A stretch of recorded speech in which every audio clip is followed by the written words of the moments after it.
అందరికీ నమస్కారం. జై శ్రీరామ్, జై హింద్, జై భారత్.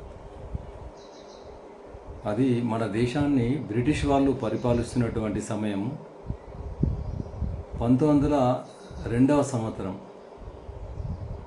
మహారాష్ట్రలోని నాగపూర్లో ఒక ప్రైవేటు పాఠశాల, దాని పేరు నీల్ సిటీ స్కూల్. ఆ స్కూల్లో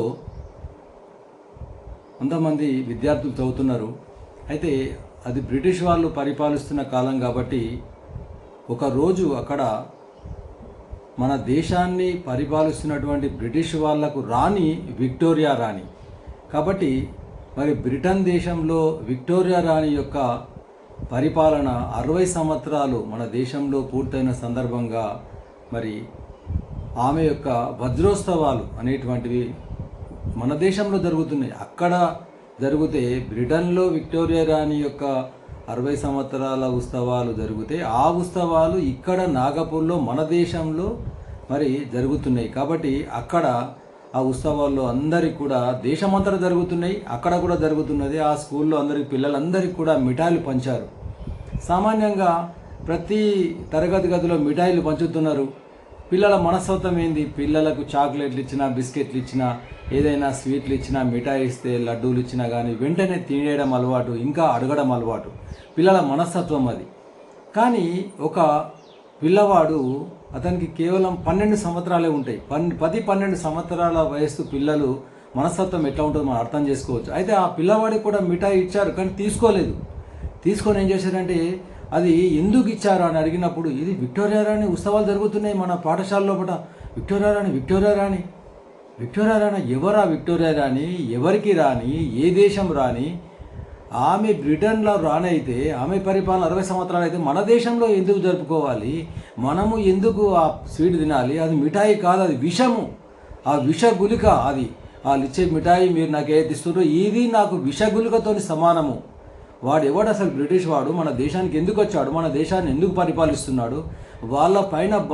మన పైన వాళ్ళు బానిసత్వం, వాళ్ళ దగ్గర బానిసలుగా ఉన్నాము. బానిసలుగా ఉండి కూడా వాళ్ళ దగ్గర వాళ్ళ మిఠాయి పంచుకొని తినడం అంటే, సంతోషంగా ఉండడం అంటే ఇది ఎంత విచారకరము, విషాదకరము, ఎంత దారుణమైనటువంటి పరిస్థితి ఇది అని ఆ పిల్లవాడు అందరికీ చెప్తున్నాడు, తోటి పిల్లలకు. కానీ అందరూ కూడా వాళ్ళు మిఠాయిలు అందరు తింటూ సంతోషంగా ఉంటుండ్రు. చాలా కోపంతో ఆ మిఠాయి తీసి ఆ కాలువలో పడేశాడు, మురికాలువలో పడేశాడు. చాలా కోపంతో ఇంటికి వచ్చేసి చాలా కోపంతో ఒక మూలలో కూర్చున్నాడు. వాళ్ళ పెద్దన్న వచ్చాడు. ఏమైందిరా నాయన, ఎందుకు ఇట్లా కోపంగా ఉన్నావు అంటే, ఇట్లా మిఠాయిలు పంచారట, నాకు మిఠాయి అవసరమే లేదా, మిఠాయి విషంతో సమానము, దాన్ని నేను స్వీకరించాను అని చాలా కోపం. ఎందుకు అంత కోపం అంటే, వాడెవడో బ్రిటిష్ వాడు ఎక్కడనో బ్రిటన్ దేశంలో ఆ విక్టోరియా రాణి పండుగకు నేనెందుకు తీసుకోవాలి మిఠాయి? అది నాకు విషంతో సమానం, విష గులికతో సమానము.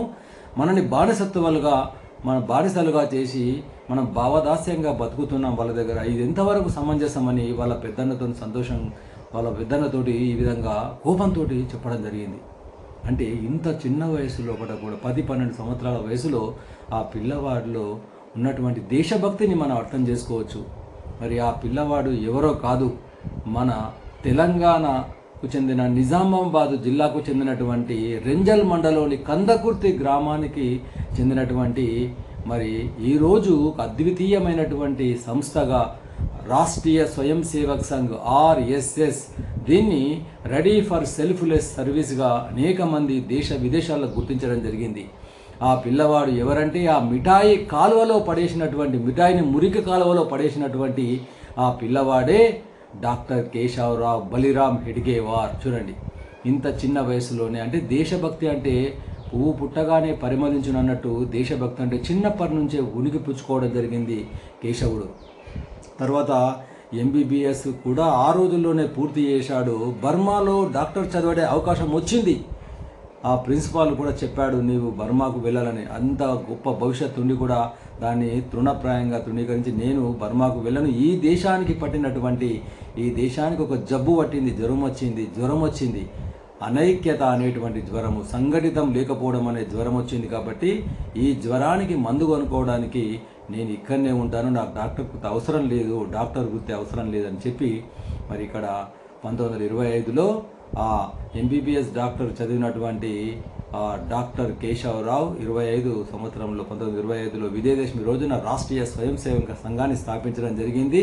మరి ఆ సంఘము ఎంత పెద్ద ఎత్తున ఎదిగింది వటవృక్షంలాగా, దాని శాఖోపశాఖలుగా అనేక రంగాల్లో, విద్యారంగంలో, రకరకాలటువంటి రంగాల్లో మరి ready for self less service సంస్థగా, ఒక సేవా సంస్థగా, ఒక సంఘటనా సంస్థగా, ఒక గొప్ప కన్స్ట్రక్టివ్ నేచర్ ఉన్నటువంటి సంస్థగా ఈరోజు ప్రపంచంలోని అన్ని దేశాల్లో వెలుగుతుందంటే కారణం ఏంటంటే అది మన డాక్టర్ కేశవ్ గారు. ఈరోజు ఎందుకు చెప్తున్నానంటే వారి గురించి, ఈరోజు పరమ పూజనీయ డాక్టర్ జీ యొక్క పుణ్యతిథి సందర్భంగా వారి యొక్క జీవితంలోని ఒక ముఖ్యమైన సంఘటనను మీ ముందు ఉంచడం జరిగింది. కాబట్టి ఆ విధంగా ఆ మహాశయుని ఆశయాలను ముందుకు తీసుకెళ్ళడానికి అందరం కూడా ప్రయత్నం చేద్దాం. జై శ్రీరామ్, జై హింద్, జై భారత్.